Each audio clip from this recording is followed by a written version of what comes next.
deuxième point pour ñu jàll ci li mu wax jëmale ko ci wàllum UMS ak li nga xamante ni daanaka moom la defoon sortie boobu boo ko dajalee li mu jëmale ci justice lan nga mën a def comme jàngat. non tout à l'heure dégg naa wax bu nekk il faut ma delluwaat si loolu. J'ai entendu certaines personnes dire qu'il n'y a pas d'opposants dans ce pays. Ils oublient que nous, on a été au pouvoir pendant 12 ans. Bien avant, on était dans l'opposition. En si peu de temps, on a gagné pour être au pouvoir. Donc il a parlé d'accessoires, de montres. C'est des détails. C'est les gens qui le font. Et le diable est dans le détail. Quand on était dans le pouvoir, les gens de Pastef le faisaient. Madame Faye, Almadaleli. Moi, je ne rentre pas dans ces trucs-là. Parce que, bon, même sur le Weston, même sur les montres, donc on n'a pas besoin de montrer ce que nous avons. Pour voir les gens, ce n'est pas important. Ce qui est important aujourd'hui, c'est qu'on a un pays. C'est qu'il y a un président, le premier ministre, c'est extrêmement dangereux. Tout à l'heure, il faut refuser dans le fond du débat. Parce que dans le PASTEF, c'est le culte de la personnalité. Personne ne parle. Dans le secteur, Sonko Selemi, donc, ce que Ousmane Sonko a dit hier, c'est extrêmement dangereux et grave. Si les gens ne le disent pas. Mais attendez. Il manque d'autorité. Il s'adresse au président de la République. Ce qu'il a fait, c'est dangereux. Et en plus, il y a un problème. Quand les gens disent que, oui, il y a un problème, opposants, ça va, nous. Sonko, il faut voir l'air, me dire que Cap Manuel, il faut amener ici, nous avons Watan. Djeki, mon témoin, El Malik. Mais ça, nous, nous quoi. C'est-à-dire que Dieu l'a dit dans le Coran. Il y a des signes annonciateurs. Nit day xalat ben affaire wax li ak li ak li. Donc mëno tok rek né way gaay ñom xamuni amuñu information amni l'information bi y a que Sonko moko am ak mu tudd ak le président de la République ak El Malik parce que ñom ñoo fa nekk xam. Ñeneen ñi xamuñu ko. Donc ku nekk ñeneen ñi xamuñu ko. Ñeneen ñi xamuñu ko. Ñeneen ñi xamuñu ko.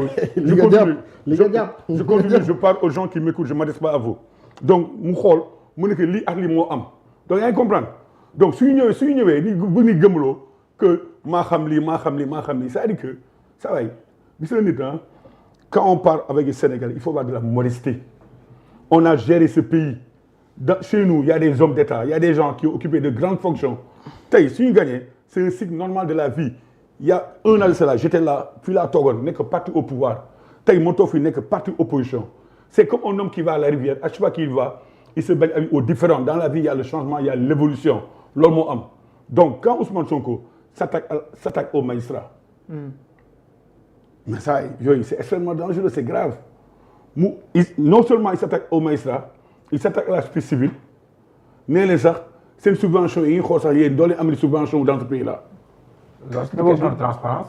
Il y a une subvention dans ce pays-là. Mais écoutez, même dans les partis politiques, je t'explique, dans les partis politiques, il y a une députée anglaise, qui a loué film, c'est carte, il y a un petit problème. Moi, affaire expensive, autant, c'est avec le parti conservateur. Mais quand on parle de transparence, je suis d'accord. Mais subvention, même les sociétés, comme Elon Musk aux États-Unis, dès qu'on a donné trop de monnaie, Elon Musk, subvention, mais subvention, société bu nekk day am subvention venant de la part de l'État. Mais pas de l'étranger. Non, à l'intérieur, mais pas de contrôler. Ça, étranger, il faut contrôler, d'accord. Mais nous, ça, il est dit avec beaucoup de méchanceté. Il est dit avec de la haine. Parce que quand on l'a vu, on a dit ce nid. De fois, son visage, il a eu un autre visage. Ça veut dire que de fois, merde. Il était gonflé. C'est comme s'il y avait un règlement de compte avec quelqu'un. Et on l'a compris. Il s'attaquait. Il s'attaque tantôt à l'administration sénégalaise. Moment nommé directeur CPCA là, l'administration des gars, mais moi le nommé. Après, il a employé le président de la République. Il veut prolonger son garça. Mais tout à l'heure, il a dit que l'ADN de PASTEF, ce sont les idées. Mais on le sait dans le passé. L'ADN de PASTEF, c'est quoi? C'est un langage odieux, rififique, bordélique. On le savait. Nous, on fait des sagas niti, on les nerfs. Puis le Ousmane Sonko Mouné, Moussou Bokhlignan, Macky Sall. Mais quand il a parlé de Samuel Do comme exemple. Mais vous n'êtes pas dit que vous saga, du vie privé, avec you bari, président Diomaye, tout le monde a mais nous, la justice aussi. À la place de l'émotion négative, nous sommes pour la raison objective. État, il faut transcender les états d'âme. Moi, je suis contre un prémisse on doit le respecter doo ko saaga man je suis contre mais nit nous venons d'endroits différents chacun il vient avec son éducation et c'est dans un parti politique mun na wax kii mu bañ saa kii du saaga mais dans un parti il y a des fous il y a des cons il y a des intellectuels il y a des gens qui s'attaquent il y a des gens qui insultent mais loolu munoo wax nit ki mu saaga bañ saaga man tey sama éducation c'est-à-dire que fii ragal amu fii ba mu méttee tàng les gens partaient pas de débat man je partais dans le débat parce que dama ne su ma naree dee damay dee yàlla bind ko entre Dieu et moi il y a aucun intercesseur et l'intercession se fera au moment où Dieu en décidera donc lu am solo rek gëmuma nit un président de la République on doit pas l'insulter mais moom ce qu'il a dit au président Macky Sall dans le passé il l'a fait mais aujourd'hui dafa am lu ñuy woowee karma comme il a dit le temps est le meilleur des juges aujourd'hui what goes around comes around lu mu defoon mooy ñëwaat mais man quelqu'un comme moi c'est pas mon style d'insulter parce que nit ku nekk ak jaar-jaaram di am cursus. mais yenn lenn prochaine bi mooy yenn yéen da ngeen di soutenir ñoo xam ne nii. ay saaga la ñuy yëngatu. ay kàddu yi mais soutenu comment. soutenu comment. mais comme qui soutenu comment comme qui. non bu ma lim tur. mais attendez mais c'est bi vous êtes un journaliste. quand vous donnez une information.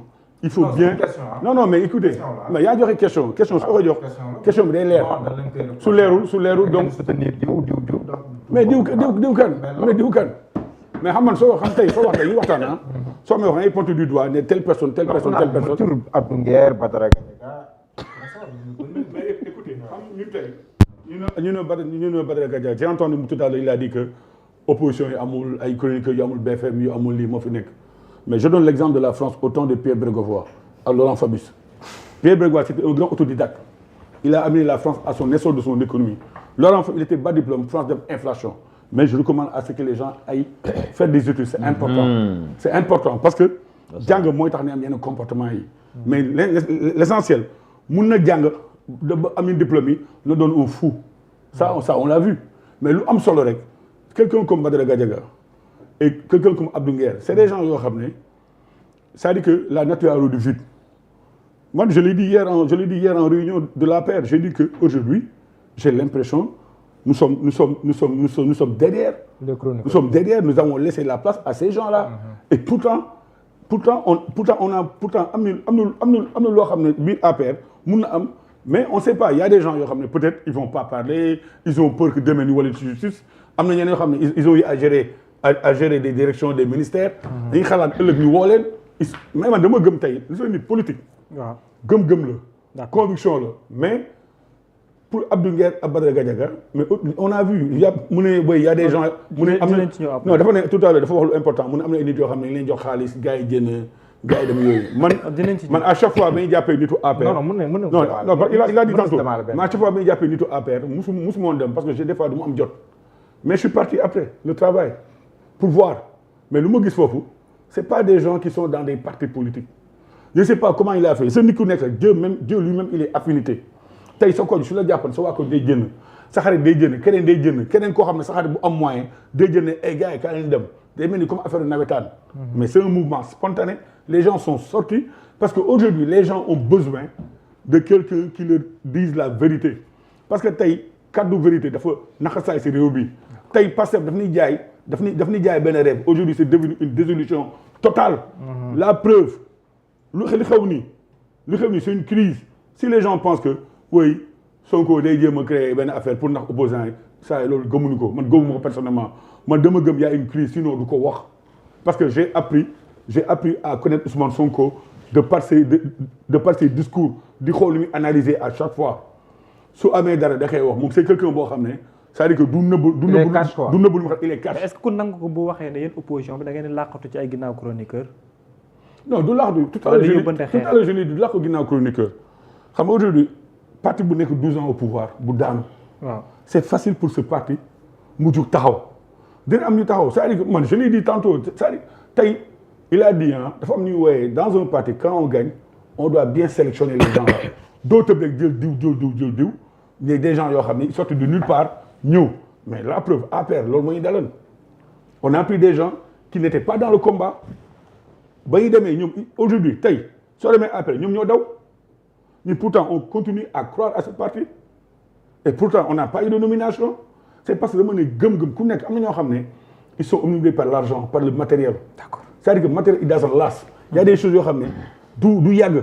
mais lu am gëm-gëm rek mooy yow na am sa taxawaay parce que dama gëm comme Nelson Mandela il a fait 27 ans en prison il est devenu président de la République la preuve Bassirou Diomaye Faye Sonko ils étaient en prison ils sont devenus président de la République nit foo muti boo xam ne amul sa gëm-gëm donc ñun du question que APR du parti wala APR ñëwul mais on est en train de se remobiliser et c'est pas facile pour un parti qui a fait 12 ans de pouvoir tey le président Macky Sall n'a plus de décret n'a plus de stylo soo xoolee le crayon de Dieu n'a pas de gomme mais le crayon du président day am gomme bés bu jógu ci mandat bi ñeneen ñi daw. tey la preuve. tout le monde cherche à aller vers partout tout le monde cherche à connaître le président Bassirou Diomaye Faye tout le monde cherche à aller à connaître mais dama dégg sànq mu ne au niveau du conseil des ministres su amoon tey élection Sonko mooy gagné mais les gens oublient ce que la constitution dit sur le président de la République le pouvoir qui est conféré au président est énorme